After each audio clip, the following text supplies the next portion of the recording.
Avant de parler, prions les Seigneurs. Prions là où vous êtes. Prions les Seigneurs.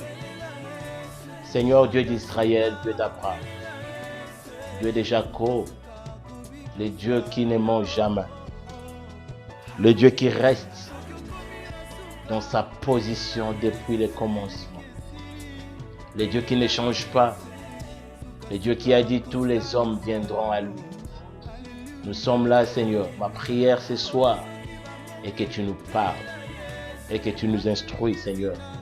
Ma prière ce soir est que tu nous donnes la force, car la force, on en a besoin. Sois notre Dieu, que nous soyons tes enfants. Sois notre Dieu, que nous soyons toujours derrière toi. Illumine nos vies et Seigneur, écarte tout piège et toute embûche devant nos chemins. Par le nom puissant de Jésus, nous t'avons ainsi prié. Amen. Amen. Sois béni, Gisèle Bapa Mukinaï, merci. Merci. Soyez bénis. Alors, nous voulons parler de la part du Seigneur. C'est parti pendant ces temps. Que Dieu vous bénisse. Ce soir, j'aimerais faire un voyage avec vous. J'aimerais faire un voyage avec vous.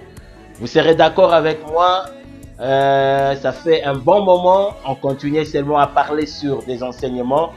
Mais ce soir, ce dimanche, j'aimerais jeter de la pavée pour bâtir une fondation qui est solide. Nous vous avons dit ceci, le rôle que Dieu nous a donné pendant ces temps de la fin ou pendant ces temps où le monde est sous pression, c'est le message de la foi. Nous avons expliqué, nous avons dit que la foi, c'est la seule chose qui ne bouge pas. La véritable foi, c'est la foi qui ne tremble pas devant des obstacles. Parce que, écoutez-moi très bien, si tu as foi à ton frère, il y a des gens qui ont foi, c'est-à-dire, je mets ma foi à la poche de mon frère, je mets ma foi à la poche de mon mari, je mets ma foi à la poche de mes parents. Ça, ce n'est pas la foi. Ça, tu es en train de compter sur eux. Mais la foi, la véritable foi, c'est là où tu n'as pas de lieu, tu n'as personne dans la vie, tu n'as aucune personne à compter. Mais ta foi résiste. Tu t'es dit en toi-même, je n'ai ni père, je n'ai ni mère, je n'ai que Dieu devant moi et je crois que quelque chose va se produire. La véritable foi, c'est une foi qui ne se tient pas sur quelque chose. La véritable foi, c'est une foi qui est positionnée. Tu es d'accord que je prie un Dieu qui est réel, je prie un Dieu qui est véritable et ce Dieu ne me laissera jamais tomber. Bien-aimé dans le Seigneur. Un jour, c'était hier ou avant-hier, j'ai écouté une chanson. Quand j'ai écouté une chanson, je me suis mis à rire. Ça m'a fait tellement plaisir. Le chanteur a dit ceci. Le chanteur a dit, il chantait en lingala, il disait, Seigneur, yo osimba mokili na maboko na yo. Mokili kutu eza kilo. Osimba ngo na maboko na yo. Bongo kaka ngai oyo, Nzambe okomema nga penza na mukongo. Donc cela veut dire quoi? Cela veut dire que Dieu a pris la responsabilité de ce monde entre ses mains. Mais à combien plus forte raison une personne est la personne qui a été choisie par Dieu. Je dis à quelqu'un, vous êtes la prunelle de son œil. Oh yes. Oh, je crois que je parle à quelqu'un. Je viens et je répète pour quelqu'un. Tu es la prunelle de l'œil de Dieu. Si tu ne comprends pas la prunelle, écoute, reste droit. Hein? Fais un exercice. Reste droit. Ouvre tes yeux. Ouvre réellement tes yeux, prends ton doigt, ton petit doigt ici, commence à avancer cela vers ton œil. Vers ton œil, avance, ne bouge pas, ne ferme pas ton œil. Reste seulement comme ça, allez, fais entrer ton doigt dans ton œil, sans toutefois le fermer, et touche la prunelle. La prunelle, c'est le noir que tu es en train de voir, ou le vert, ou le bleu pour certains que tu es en train de voir. Personne ne peut toucher ta prunelle. Voilà pourquoi la Bible dit, je ne sais pas si vous nous recevez.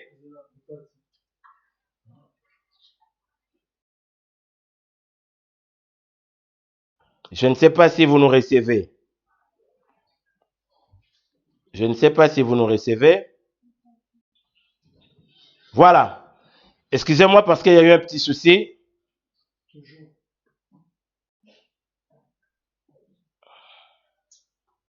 Est-ce que vous nous recevez?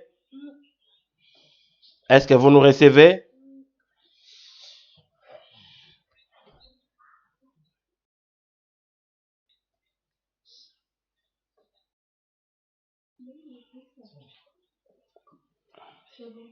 C'est bon?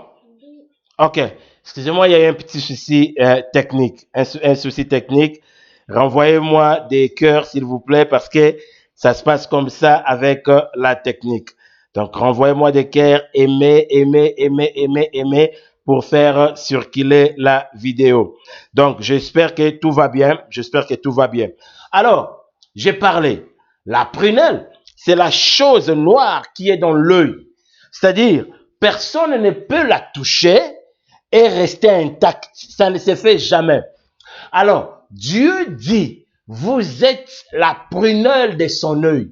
Cela veut dire quoi? Étant donné, oh yes, c'est-à-dire toi tel que tu es là, tu es dans l'œil de Dieu parce que tu es sa prunelle. Cela veut dire, étant donné qu'on prend soin de l'œil, c'est-à-dire Dieu prendra soin de toi. Je crois que je parle à quelqu'un. Étant donné qu'on prend soin de l'œil, Dieu prendra soin de toi. Bien-aimé, écoute-moi.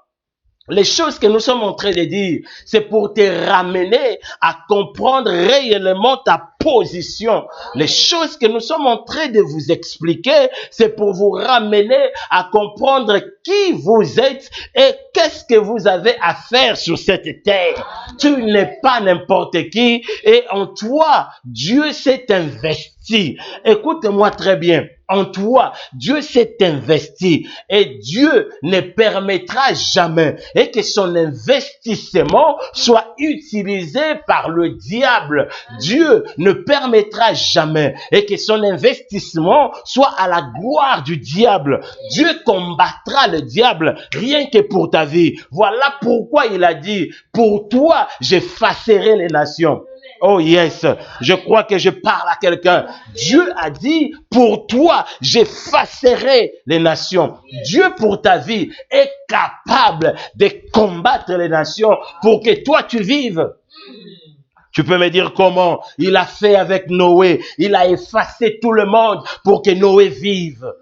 Dieu n'a pas peur de recommencer. S'il s'agirait de recommencer ce monde, Dieu effacera ce monde, mais toi, tu survivras.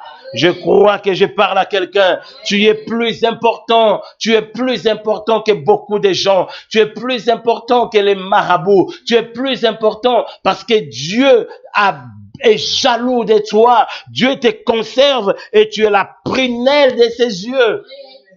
Tu es la prunelle de ses yeux. Voilà pourquoi il arrive des fois que quand tu veux tâtonner, quand tu veux faire des erreurs, Dieu te corrige. Il te corrige réellement. Pourquoi? Il a tellement besoin de toi. Vous serez d'accord avec moi. Un enfant que tu aimes, c'est celui que tu châties davantage. Tu châties davantage. Tu ne comprends pas, tu veux faire ceci, ça ne marche pas, tu veux faire cela, ça ne marche pas. Or, Dieu est en train de te faire revenir vers lui. C'est-à-dire, Dieu est en train de t'attirer vers lui. Malgré que tu veux faire un effort comme Jonas, malgré que tu veux bouger comme Jonas, Dieu est en train de t'attirer. Et finalement, tu te retrouveras toujours sous ses pieds. Sous ses pieds. Il y a des gens qui êtes connectés avec moi. Vous êtes déjà liés par Dieu. C'est-à-dire, vous ne pouvez rien faire parce que Dieu vous a sous son autorité. Tout ce que vous pouvez faire, si ce n'est pas dans la volonté de Dieu, cela ne marchera pas. Pourquoi? Parce que vous êtes sous la volonté de Dieu et sous son autorité. Est-ce que je parle à quelqu'un? L'image a un petit retard. Comprenez-nous, si vous avez un petit retard, allez sur YouTube demain ou après-demain, tout sera là. Donc demain soir, il y aura déjà l'image et la prédication sur YouTube sans problème. Nous continuons d'avancer. Prêtez-moi votre attention et continuez à partager la vidéo. Ce soir, je suis venu te positionner dans une prédication que nous avons intitulée « Ils peuvent tout sauf toi ». Je répète, ils peuvent tout. Il, c'est qui? Il, tu connais, ils peuvent tout, sauf toi. Ils peuvent tuer tout le monde, sauf toi. Ils peuvent mentir des choses sur tout le monde, sauf toi. Ils peuvent piétiner tous les gens, sauf toi. Oui, ils peuvent tout. Ils peuvent tout. Ils peuvent manigancer. Ils peuvent donner la stérilité. Ils peuvent maudire, sauf toi. Je crois que je parle à quelqu'un. Mon cœur a soif de te parler. Mon cœur est boosté pour te parler. Ils peuvent tout, sauf toi. Écoute-moi, bien-aimé. Nous sommes dans le livre de Genèse. Nous sommes dans le livre de Genèse. Rapidement. Ils peuvent tout. J'ai dit à Gisèle qu'ils peuvent tout, sauf toi. Ils peuvent tout faire, mais rien contre toi. Oh, je parle à quelqu'un. Genèse chapitre 37. Genèse chapitre 37. La Bible dit, dans le livre de Genèse 37, nous allons lire le verset 12 jusqu'au verset 23. La lecture sera longue, mais je vais lire seulement les points essentiels. Genèse chapitre 37, verset 12 jusqu'au verset 23, ou ça dépend. Mais suivez-moi très bien. La Bible dit, les frères de Joseph étaient allés s'occuper du troupeau de leur père à Sichem. Israël dit à Joseph, tes frères ne s'occupent-ils pas du troupeau à Sichem? Vas-y, je vais t'envoyer vers eux. Il lui répondit, mais voici. Israël lui dit, va donc voir tes frères s'ils sont en bonne santé et si le troupeau est en bon état. Tu m'emporteras des nouvelles. Israël ou Jacob envoie Joseph pour aller voir ses frères afin d'apporter la nouvelle. Il les fit ainsi partir de la vallée d'Hébron. Joseph se rendit à Sichem. Un homme les rencontra alors qu'il errait dans la campagne et lui demanda. Par là, nous avons compris que c'était pour la première fois pour Joseph de se retrouver sur ces terrains. Oh yes, écoute-moi très bien. C'était pour sa première fois pour Joseph de se retrouver dans ces terrains. C'est-à-dire, Joseph, il ne savait pas où ses frères allaient paître les troupeaux. Alors, il rencontra un homme qui lui montra la place. Alors, que cherches-tu? Joseph répondit, ce sont mes frères que je cherche. Dis-moi donc où ils gardent les troupeaux. L'homme dit, ils sont partis d'ici. En effet, je les ai entendus dire, allons à Dothan. Écoutez-moi très bien. Joseph partit sur les traces de ses frères. Sur les traces de ses frères. Il les trouva à Dothan. Ils les virent de loin et avant qu'ils ne soient près d'eux, ils complotèrent pour le faire mourir. Ils complotèrent pour le faire mourir. Ils s'associèrent pour le faire mourir. Ils se parlèrent pour le faire mourir. Ils ont fait une réunion pour le faire mourir. Faire mourir qui? Leurs frères. Faire mourir qui? Leur sang. Faire mourir qui? Leurs petits frères. Écoute-moi très bien.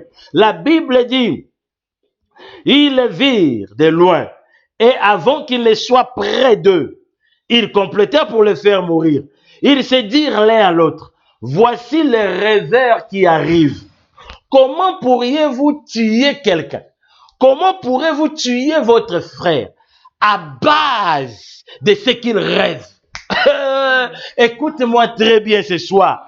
Comment veux-tu tuer une personne parce qu'il a rêvé? Comment et pourquoi veux-tu tuer ton propre frère parce qu'il rêve?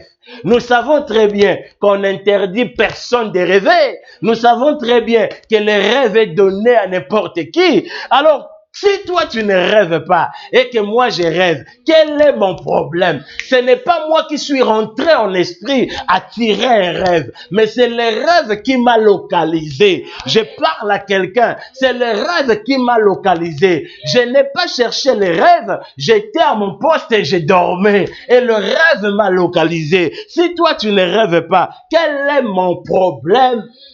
Est-ce que je parle à quelqu'un? Il dit, voici les rêveurs qui arrivent. Allons-y maintenant.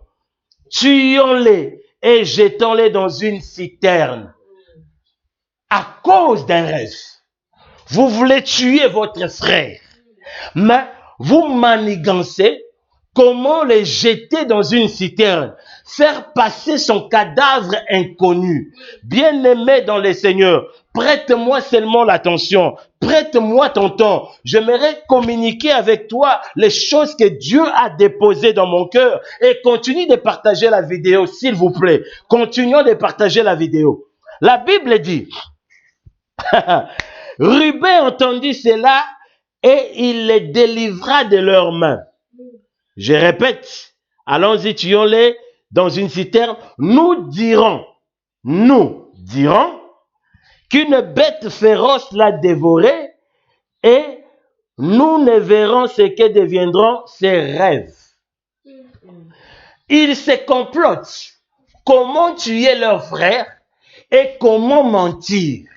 C'est-à-dire, bien-aimé dans le Seigneur, en passant, j'aimerais te dire, si tu apprends à garder le péché, sache-le très bien que le péché va engendrer un autre péché et l'autre péché va engendrer un autre péché. Voilà pourquoi l'apôtre Paul a compris, il a dit il faut confesser vos péchés parce que en gardant ton péché, le péché va engendrer un autre péché. Un autre péché va engendrer un autre péché, et c'est-à-dire tu seras victime de ton propre péché.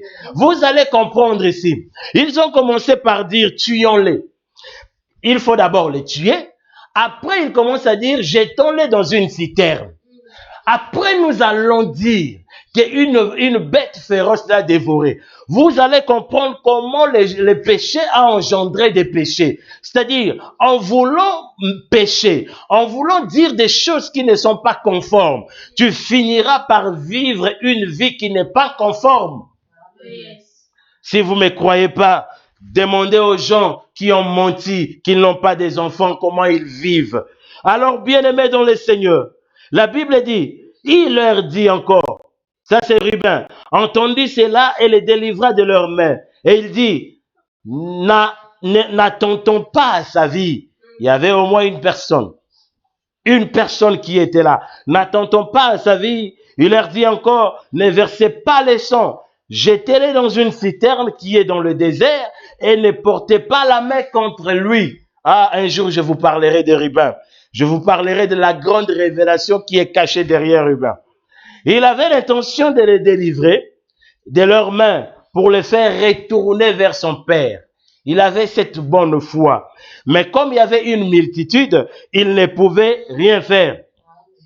Lorsque Joseph fit arriver vers ses frères, ils les dépouillèrent de son habit. Par là, nous avons compris. Ils n'ont même pas eu le temps de saluer leurs frères, leurs propres frères. Mais la jalousie, la rancœur, la haine avaient envahi leur esprit. Ils ont commencé par le dépouiller.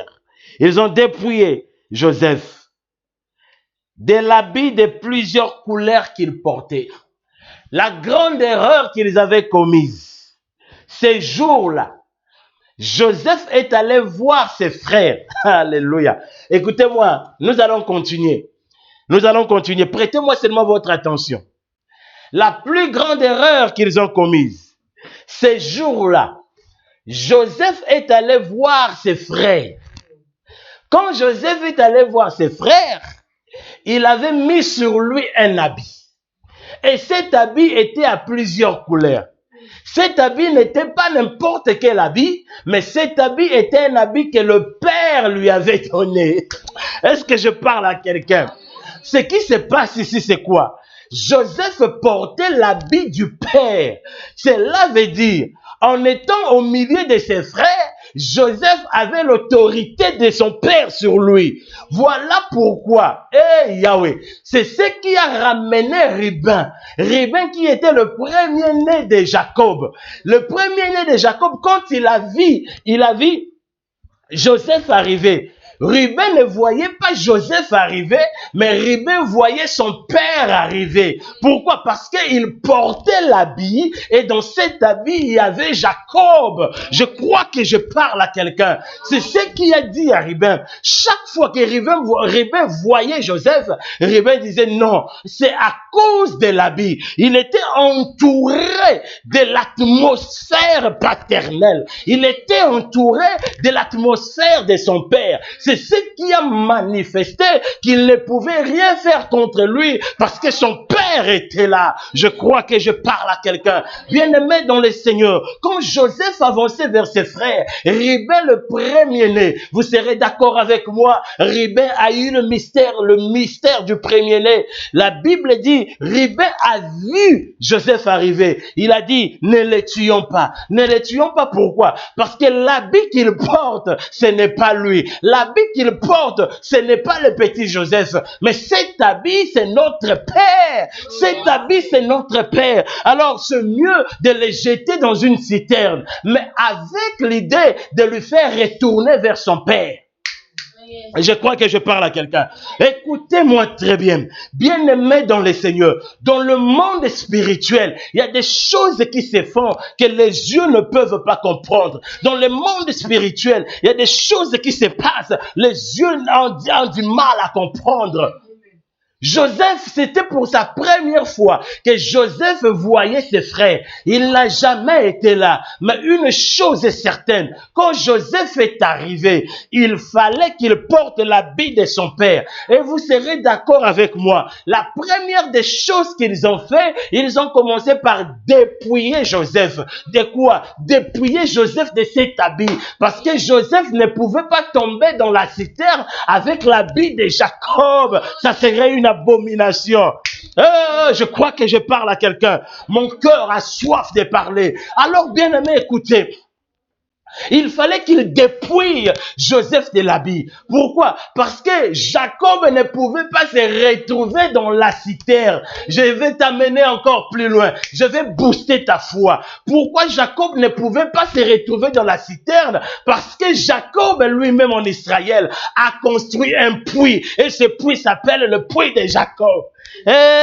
Si j'étais quelque part, je crois si j'étais quelque part. Bien aimé, écoute-moi. Jacob lui-même, il connaissait comment construire un puits. Jacob lui-même connaissait comment construire une citerne. Cela veut dire, une fois que Joseph tombait avec l'habit de Jacob dans la citerne, Joseph aura une idée de s'évader. Pourquoi? Jacob, c'est lui le constructeur de citernes. Yahweh. Je crois que je parle à quelqu'un. Oh, ça fait du bien quand le Seigneur nous parle. La Bible dit ceci. Ils ont commencé par enlever l'habit de Joseph. Et cet habit a été cousu spécialement. Cet habit a été cousu spécialement pour Joseph. Cet habit n'intéressait pas Reuben. Cet habit n'était pas pour ses frères. Mais cet habit était uniquement pour Joseph. Pourquoi uniquement pour Joseph? Et la Bible dit que cet habit était un habit de multicolores. Or, quand nous parlons de multicolores, c'est-à-dire c'est l'assemblage des couleurs. C'est-à-dire A plus B plus tout, rouge plus noir plus vert. L'assemblage des couleurs, c'est ce qui fait une multicolore. C'est-à-dire, quand Jacob a fait cet habit sur Joseph. Jacob a construit, ou bien Jacob a taillé cet habit de Joseph. Il a mis cet habit sur Joseph. Cela voulait dire quoi? Que Joseph, tu portes sur toi l'autorité de ce monde. Tu portes sur toi l'autorité de tes frères. Tu portes sur toi l'autorité de ta famille. L'autorité a été léguée à Joseph. Je viens dire à quelqu'un, Dieu n'a pas le problème des droits d'aînesse pour bénir quelqu'un. Il est capable de bénir le né, il est capable de bénir les derniers, il est capable de bénir les seconds, le troisième ou le dixième. Dieu n'attend pas à qui il doit bénir. Tout cela dépend de sa souveraineté. Cet habit a été construit uniquement, cet habit a été cousu uniquement pour Joseph. Je crois que je parle à quelqu'un. Alors, ce qui se passe maintenant, c'est quoi? Il se retrouve devant ses frères. Mais avant tout, repartons au départ. La Bible dit, Jacob lui a envoyé pour avoir des nouvelles.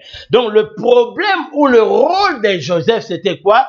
Comment vous allez? Comment vont les troupeaux? Est-ce que tout va bien? Ok, merci. Je vous donne ceci. Papa vous a donné. Et il tourne. J'ai dit à quelqu'un, il y a d'autres circonstances tu vas croiser dans ta vie. Bien aimé, ces circonstances, c'est pour t'amener à la grandeur. Amen. Le diable va croire, le diable va penser qu'il est en train de t'humilier. Le diable va croire, le diable va penser qu'il est en train de mettre fin à ta vie. Mais une chose est certaine, quand une porte se ferme, une autre s'ouvre. Quand une porte se ferme, une autre s'ouvre. Je crois que je parle à quelqu'un. Alors, bien aimé dans le Seigneur, l'histoire commence. Jacob lui envoie pour demander les nouvelles de ses frères. Joseph se dit, ok, je vais demander les nouvelles de mes frères. Il arrive quelque part. Il est en train de marcher. Il ne trouve pas ses frères. Il voit un homme. Il dit, dites-moi, est-ce que vous avez vu les fils de Jacob, les fils d'Israël? L'homme lui dira, ils étaient ici à Sichem, mais ils sont partis à Dothan. Vous serez d'accord avec moi. Oh Yahweh, vous serez d'accord avec moi. Le milieu peut influencer. Le milieu peut influencer l'avenir d'une personne. Le milieu peut influencer la situation d'une personne. Vous serez d'accord avec moi. Il y a d'autres milieux qui peuvent vous rendre bénis. Et il y a d'autres milieux qui peuvent vous abaisser. Partageons la vidéo. Bien-aimé dans le Seigneur, Joseph se retrouve à Sichem. Arrivé à Sichem, la Bible dit, arrivé à Sichem, ils n'étaient pas là. Cela voulait dire quoi? Hey, Yahweh, ma tête chauffe, ma tête chauffe, ma tête chauffe. Écoute, pourquoi Joseph n'a pas trouvé ses frères à Sichem? My God, my God. Pourquoi Joseph n'a pas trouvé ses frères à Sichem? Joseph n'a pas trouvé ses frères à Sichem. Pourquoi? Sichem était déjà pris. Il y avait déjà un milieu, il y avait une onde positive qui régnait. Tu peux me demander pourquoi? Demande-moi pourquoi je vais avancer. Joseph ne pouvait pas être tué ou être vendu à Sichem. Pourquoi Joseph ne pouvait pas être vendu à Sichem? Parce que vous serez d'accord avec moi et que Abraham avait fait alliance avec Dieu à Sichem. My God. Abraham avait déjà fait alliance avec Dieu à Sichem. C'est ce qui prouvait que Joseph ne pouvait jamais être vendu à Sichem parce que son grand-père avait déjà fait une alliance. Or, Dieu est un Dieu d'alliance et Dieu est un Dieu fidèle. Comment peut-il vendre Joseph à Sichem parce que Dieu avait déjà agréé Sichem pour Abraham? My God, my God. Bien-aimé, écoute-moi, c'est là où je vais t'amener. Écoute-moi là où c'est que je vais te dire. Mais le problème, c'est quoi? Il fallait trouver un autre terrain. Et ce terrain était Dothan. C'est-à-dire, il fallait trouver un autre terrain qui n'était pas Bethel, qui n'était pas Sichem. Et qui n'était non plus Kades Barnea. Et ce terrain était Dothan. Pourquoi Dothan? Un terrain neutre. C'est là où Dieu va commencer une histoire avec une personne neutre. J'ai dit à quelqu'un, c'est là où Dieu va commencer une histoire avec une personne non connue. C'est là où Dieu va commencer une histoire avec une personne que le monde n'a pas calculée. J'ai dit à quelqu'un, Dieu est capable de te jeter dans un terrain neutre pour faire de toi une gloire. Dieu est capable de te jeter dans un terrain neutre pour faire de toi une étoile. Tu ne seras pas victime. Pourquoi? Parce que si Joseph était vendu à Sichem, Où est alors le Dieu d'Abraham? Est-ce que y aura-t-il les deux alliances dans un même endroit? Non, Dieu doit créer la différence. Voilà pourquoi il s'est retrouvé à Dothan. Dothan était un terrain neutre. C'est là où il y a eu l'histoire. Vous serez d'accord avec moi. Oh, I like it. Cela veut dire quoi? La personne que Joseph a rencontrée, qui lui a dit que tes frères ne sont pas à Sichem, ils sont à Dothan, c'est l'ange de l'Éternel. Oh yes, je crois que je parle à quelqu'un. Tu rencontreras des anges qui vont t'envoyer quelque part. My God, mon cœur chauffe aujourd'hui. Mon cœur chauffe aujourd'hui. Alors, Joseph s'est retrouvé à Sichem. Il ne connaissait personne, mais il a croisé une personne. Et la personne lui a dit, tes frères ont quitté Sichem et tes frères sont allés à Dothan. Cela veut dire, la personne qui renseignait Joseph avait toute l'information d'Israël. Qui peut avoir l'information d'Israël si ce n'est que son Créateur? Qui peut avoir l'information d'Israël si ce n'est que son Dieu? Je crois que je parle à quelqu'un. Ce soir, mon cœur est en train de déborder. Dieu est en train de déposer des choses, mais bien que la réalisation me fait signe, mais je vais parler. Écoute-moi très bien. La Bible dit ceci. La personne lui a renseigné. La personne lui a dit, tes frères ont quitté déjà Sichem. Sichem n'est pas votre terrain, parce que Sichem a été donné à Abraham. Sichem n'est pas à Joseph. Sichem appartient à Abraham, parce que Dieu reste fidèle à son alliance. Alors, voilà pourquoi j'aimerais encore dire, deux lions ne peuvent jamais se retrouver sur un même territoire. Et je croyais que je parle à quelqu'un. Je répète et je dis, deux lions ne peuvent jamais se retrouver sur un même territoire. Il y avait déjà un lion qui était là du nom d'Abraham, qui a marqué sa trace sur Sichem. Il fallait maintenant qu'un autre lion puisse créer son territoire, sa place d'exécution. C'était à Dothan. Je crois que je parle à quelqu'un. Écoute-moi très bien. Écoute-moi très bien, ma soeur. La Bible dit ceci. La personne lui a dit, va à Dothan. Ce n'était pas n'importe qui. L'ange de l'Éternel lui a prédit, il a dit, quitte Sichem, va à Dothan. Alors, qu'est-ce qui a prouvé, oh yes, qu'est-ce qui a poussé les enfants de Jacob de quitter Sichem et d'aller à Dothan? C'est là où se pose une question. Entre parenthèses, on en parlera un autre jour. Je passe. La Bible dit arriver à Dothan. Joseph arrive vers ses frères. Ses frères les virent de loin. Il se dit, wow, voici le faiseur de rêves. C'est-à-dire, voici le rêveur. Mais les frères ont oublié.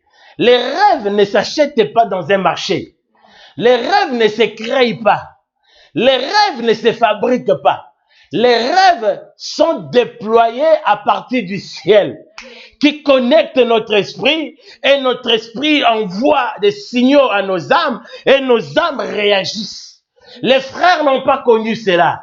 Les frères, ils pensaient qu'ils avaient affaire avec un homme. Et cet homme était Joseph. Mais ils ont oublié que derrière Joseph, il y avait toute une usine de fabrication. My God, my God, my God. Derrière Joseph, il y avait toute une usine de fabrication. C'est-à-dire, il y a des gens qui étaient en train de travailler pour matérialiser le rêve. Quand un rêve est déployé, oh God, quand un rêve est déployé, le rêve quand il vient dans ta tête, le rêve ne reste pas stérile. C'est-à-dire, il y a des gens qui sont déployés pour matérialiser ce rêve. Il y a des gens qui sont déployés pour faire la connexion. Je crois que je parle à quelqu'un. Je crois que je parle à quelqu'un. C'est-à-dire, quand un rêve tombe sur toi, écoute-moi. Quand un rêve tombe sur toi, je rêve par exemple que Dieu m'a connecté avec X, Y et pour en aboutir à quelque chose. Qu'est-ce qui se passe? En ce moment où je suis en train de rêver, les choses commencent. Les anges sont déployés. pour faire, pour organiser. Comment ça va se faire? Ça peut leur prendre 2, 3, 4, 5 ans. Mais il y a des gens qui travaillent dessus juste pour que ces rêves puissent se matérialiser. Ils ne savaient pas ça. Ils avaient oublié que ce n'était pas seulement Joseph. Joseph était seulement un poste-récepteur. Il y a des choses qui se préparaient, qui étaient même au-dessus de son entendement. Lui, il était qu'un poste-récepteur. Dieu lui-même était en train de fabriquer parce que Dieu reste l'acteur par excellence. Je répète, Dieu reste l'acteur par excellence. On ne pourra jamais remplacer l'acteur. Voilà pourquoi je dis à quelqu'un, mukolo ndoto akufa na ndoto na ete. Mukolo ndoto akufa na ndoto na ese karola mukate. Je vais te dire ça en français. C'est lui qui fait les rêves. Lui, le rêveur, ne mourra jamais en son rêve. C'est-à-dire, c'est un acteur dans son rêve. C'est-à-dire, si un acteur meurt dans son rêve, c'est fini pour l'acteur. Même sa vie est finie. Est-ce que ce monde a ni quoi kufa na film? Je crois que je parle à quelqu'un. Je crois que je parle à quelqu'un. Alors, il voulait s'attaquer à une personne. Il voulait s'attaquer à Joseph. Mais le problème, c'était pas Joseph. Joseph était un poste-récepteur qui disait que des choses qu'il avait rêvées, que personne ne t'interdise de rêver. Je dis à quelqu'un que personne ne t'interdise de rêver. Rêve grand. Rêve encore et continue de rêver. Rêve des grandes choses. Même si tu ne vois pas cela, il y a des anges qui travaillent déjà pour l'accomplissement de ces rêves. Il y a des anges qui travaillent pour matérialiser ces rêves. Rêve, continue de rêver. Rêve comme tu veux, rêve quand tu veux. Est-ce que je parle à quelqu'un? Alors la Bible dit ceci. Bientôt nous allons chuter. Donnez-moi seulement un peu de temps. Là, des gens me font signe. La Bible nous dit ceci. Arrivé quelque part, ils ont dit tuons-le. Mais tuons-le d'abord. Ensuite, jetons-le dans un puits. Quand nous allons le jeter dans un puits, prenons son habit. Allons dire à notre père qu'il a été dévoré par des bêtes féroces. Ça, c'est le monde. C'est ce que le monde raisonne. C'est comment le monde réfléchit. Le calcul de ce monde n'est pas le calcul de Dieu. Dieu a permis, dans son calcul, que Joseph puisse quitter. Écoutez, les frères de Jacob, les frères de Joseph, se croyaient en position de force pour exécuter leur haine. Mais ils avaient oublié, Dieu dans les cieux les avait déjà changé le terrain. Cela veut dire, Dieu les avait déjà changé le terrain. Cela voulait dire quoi? En changeant les terrains, ils perdaient toute crédibilité. Oh my God, my God, my God.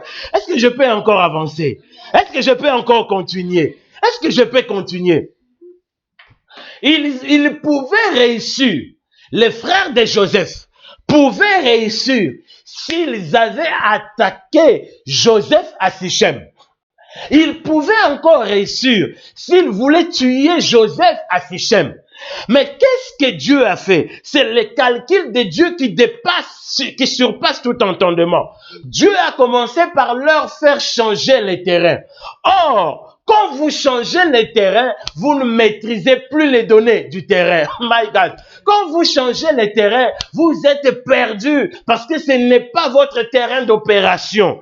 Alors, Dieu a permis qu'ils aillent à Dothan et que Joseph les rencontre à Dothan. Mais ils avaient la haine pour tuer Joseph. Mais une chose est certaine, quand Joseph est entré là-bas, ni Joseph, ni ses frères ne maîtrisaient les terrains si ce n'est que Dieu. My God. Ni Joseph, ni ses frères ne maîtrisaient d'autant si ce n'est que Dieu. C'est-à-dire, ils se retrouvèrent dans une position où Dieu lui-même contrôle d'autant et Dieu lui-même commençait à utiliser leur haine pour la gloire de Joseph. Je viens dire à quelqu'un, Dieu utilisera la haine de tes ennemis pour ta gloire. Je viens dire à quelqu'un, Dieu utilisera la haine de tes ennemis pour ton élévation. Dieu utilisera la haine de tes ennemis pour ta bénédiction. Dieu utilisera cela parce qu'il contrôle tout. Ils avaient en face de lui, Dieu avait en face de lui Joseph et en face de lui ses frères. Il pouvait les téléguider. Il pouvait les téléguider. Écoute-moi maintenant, là où je vais chuter. Écoute-moi là où je vais chuter. Alors quand il avançait, ils ont dit tuons-le. Tuons-le. Oh, David avait raison. David, Nana Sala David. Qui a créé David? David dira un jour, si Dieu approuve la voix d'un homme, il utilise même en sa faveur ses ennemis. Je vais t'expliquer qu'est-ce que David a voulu dire. David avait tellement raison. David a dit, si Dieu prouve ta voix, il est capable de mettre sur ta route même tes vrais ennemis pour accomplir ta destinée. Dieu est capable de mettre sur ta route tes ennemis, des gens avec qui vous ne vous parlez pas, pour atteindre ta destinée. Ces jours-là, voilà pourquoi je dis à quelqu'un, n'aie pas peur quand ton ennemi travaille pour toi, laisse-lui travailler.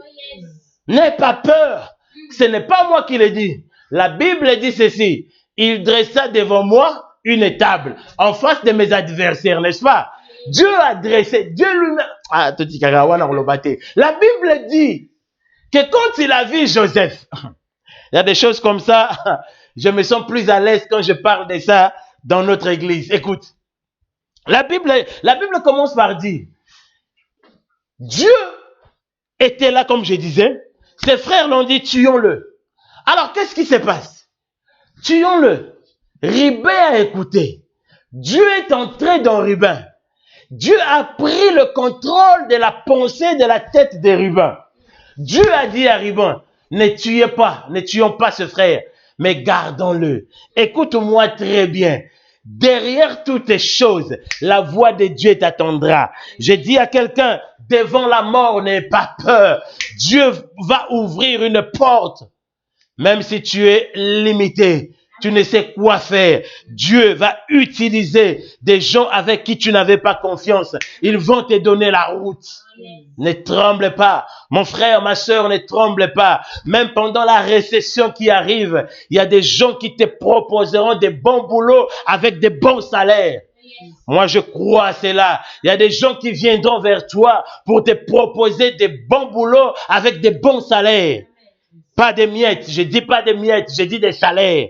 Alors, bien-aimé dans le Seigneur, pendant qu'il s'apprêtait à tuer Joseph, c'est là où je vais terminer. Je n'ai pas le temps, mais je vais terminer. Si c'était à l'église, j'allais dire au modérateur, donne-moi encore 10 minutes, donne-moi encore 15 minutes. Mais ici, c'est les médias. Comprenez-moi. Il arrive devant son frère, ses frères. Ses frères ont commencé par le dépouiller. Ils ont enlevé l'habit de son père, de leur père. Joseph est resté. Joseph n'est pas resté seul. Joseph est resté avec ses rêves. Je dis à quelqu'un, ne change jamais. Crois toujours à ce que Dieu t'a dit. Même si les gens peuvent en trouver une folie, reste toujours intact. Reste toujours focalisé à ce que Dieu t'a dit. Même si personne ne te croit, même si ton épouse ne te croit pas, même si ton mari ne te croit pas, reste fidèle à ce que Dieu t'a dit. Ils ont enlevé l'habit. Cet habit, comme je disais, c'était la protection paternelle. Joseph a été dépouillé de Jacob. Joseph a été dépouillé, mais il y a une chose qu'ils ont oubliée. My God, il y a une chose qu'ils ont oubliée. Quand ils ont levé Jacob du corps de Joseph, Joseph avait un autre habit. Et cet habit était plus puissant que Jacob. Quand ils ont levé Jacob, il y avait un habit spirituel qu'il revêtait. Et cet habit spirituel n'était pas cousu par Jacob, n'était pas cousu par des hommes. Cet habit était cousu par Dieu lui-même. Ils ont changé son vêtement. Dieu lui a revêti d'un autre vêtement. Cela veut dire un vêtement de la supériorité. Est-ce que je parle à quelqu'un? Un vêtement de la supériorité. Dieu lui a posé ce vêtement. Ah, my God, le temps nous fait défaut. Le temps nous fait défaut. Alors la Bible dit ceci. La Bible dit, ils ont dit, tuons-le. Mais en commençant par le dépouiller, ils avaient oublié que l'autorité n'est pas un habit. Écoute-moi. L'autorité n'est pas un habit. L'autorité n'est pas ce que tu portes. Mais l'autorité commence par ce que tu as en toi. Écoute-moi très bien. Il y a un civil qui peut se présenter devant toi. Qui te dit, je suis le militaire un tel. Je suis sergent brigadier un tel. Le numéro matricule 0805 83 99. Par exemple, le fait qu'il parle crée déjà des pensées. Avant même qu'il te montre la carte, tu vas te dire, mais comment cette personne peut dire des numéros matricules et des lieux où il travaille? Cela veut dire que ce n'est pas n'importe qui. La grande autorité, ce n'est pas les habits. Voilà pourquoi j'ai dit à quelqu'un, même le vrai mariage, ce n'est pas l'alliance, mais c'est le cœur et ce que tu possèdes en toi. Que Dieu vous bénisse. Amen. J'ai pas le temps. On risque de me couper. On va en parler. Hein? Est-ce qu'on peut, si vous êtes d'accord, on va en parler la semaine prochaine, dimanche. Si vous êtes d'accord, on va continuer sur l'histoire de Joseph. Là, on m'a dit, c'est plus d'une heure, pasteur, arrête, et je dois arrêter. Je dois arrêter. Que mon Dieu vous bénisse. Merci d'avoir été aussi si nombreux. Si vous voulez, on va continuer l'histoire de Joseph parce qu'il y a d'autres choses que je n'ai pas touchées. Mais on va en parler la semaine prochaine, c'est-à-dire le dimanche prochain.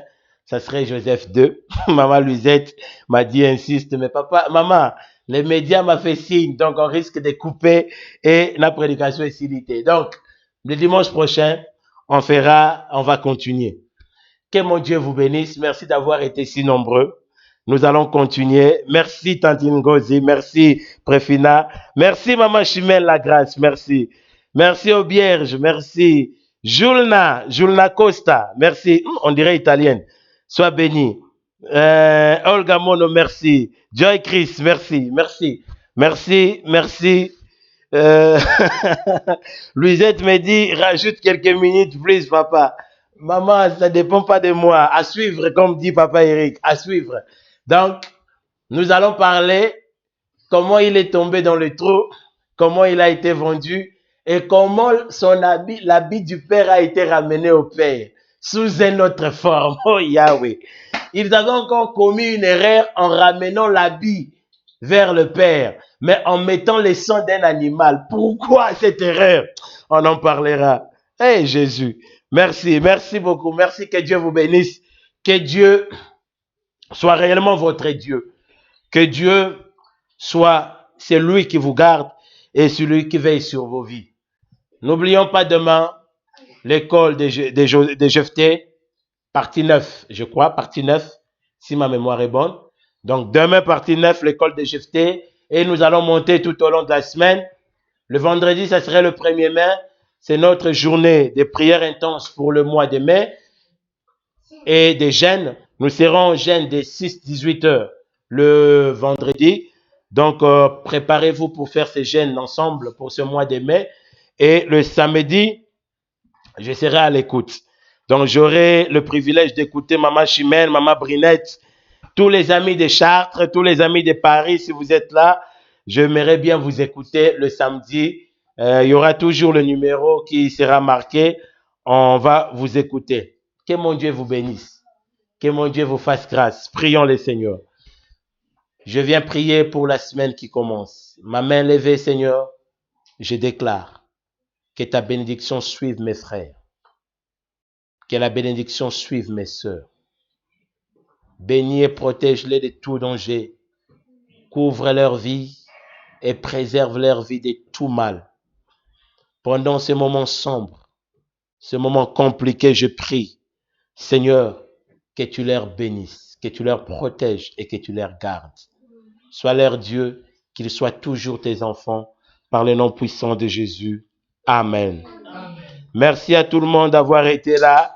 Merci, ne m'envoyez pas les têtes des morts, s'il vous plaît, parce que là, nous sommes à la fin. Excusez-moi. Merci à tout le monde parce que Dieu nous aime et Dieu nous garde. Voilà pourquoi je vous aime de tout mon cœur.